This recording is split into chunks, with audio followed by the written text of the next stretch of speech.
პარლამენტის რეგლამენტში შესატანის ცვლილებების საპროცედურო საკითხზე და წესების კომიტეტზე დღეს მესამე მოსმენით განიხილეს. კანონპროექტის თანახმად უქმდება მინისტრის საათი და იზრდება ინტერპელაციების რაოდენობა. შალვა პაპუაშვილის განმარტებით დეპუტატები შეძლებენ საჭირო საკითხებზე პრემიერი, მინისტრები და ანგარიშვალდებული პირები პარლამენტში ყველა სასესიო კვირაში დაიბარონ.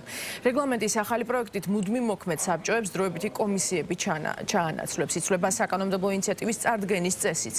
ახლებურად ჩამოყალიბდა ზოგიერთი კომიტეტის სახელწოდება. მზუსდება ბოიკოტის მექანიზმის გამოყენების წესი. კანონპროექტის თანახმად ბოიკოტი შეიძლება გამოცხადდეს არა ზოგადად პლენარული სხდომის, არამედ სხდომის დღის წესრიგით გათვალისწინებული კონკრეტული საკითხის მიმართ. სახელმწიფო გუნდის წევრები მიიჩნევენ, რომ ახალი რეგლამენტი საპარლამენტო საქმიანობას უფრო ეფექტიანს და სტრუქტურულად დახვეწილს გახდის. ჩვენ ნაცვლად დღეს არსებული ერთი ინტერპელაციის დღისა თვეში გვექნება კვირაში 2 დღე ინტერპელაცია. ანუ რეალურად 8 ინტერპელაციის დღე გამოდის უკვე თვის განმავლობაში 4 შაბათი და 5 შაბათი იქნება ინტერპელაციის დღე ფიქსირებული დროით 12-დან 15 საათამდე. თავარი არსი რა არის ჩვენი სურვილი, რომ იყოს მოკლე ინტერპელაცია ბევრ ადრესატთან. ეს არის საბოლოო ჯამში სადაც უნდა მივიდეთ.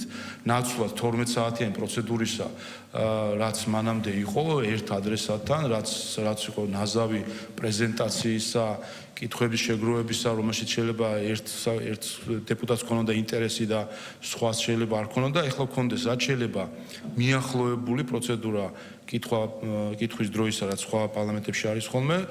მოკლე ვადაში, სწრაფი, აქტუალურ თემებზე, ასე ვთქვათ, აქტუალური ინფორმაციის მიწოდება აღმასრულებელი ხელისუფლებისგან. ეს არის იდეა.